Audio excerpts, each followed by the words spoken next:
Il était une fois un jeune garçon d'environ 8 ans qui vivait dans un village au pied d'une colline.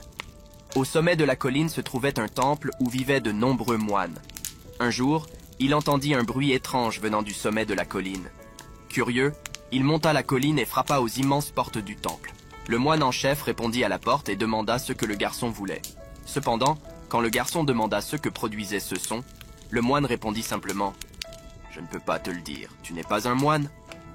Le garçon rentra chez lui, vaincu. 3 ans plus tard, il entendit à nouveau le même son. Il était toujours aussi curieux, et il savait que cela le hanterait toute sa vie s'il ne découvrait pas ce que c'était. Il remonta donc la colline, frappa à la porte et fut de nouveau accueilli par le moine en chef. Quand il posa la question sur le son, le moine répondit « Je ne peux pas te le dire, tu n'es pas un moine ».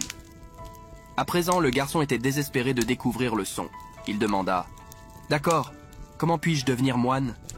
Le moine en chef répondit « Jeune garçon, pour devenir moine, tu dois compter chaque grain de sable en Afrique. » Alors, une fois qu'il eut 16 ans, il se rendit en Afrique et compta le sable.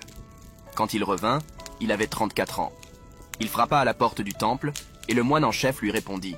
Il dit « Je l'ai fait, j'ai compté chaque grain de sable. » Le moine en chef, surpris, déclara « Vraiment, tu es maintenant un moine et tu peux enfin apprendre ce que produit ce son mystérieux.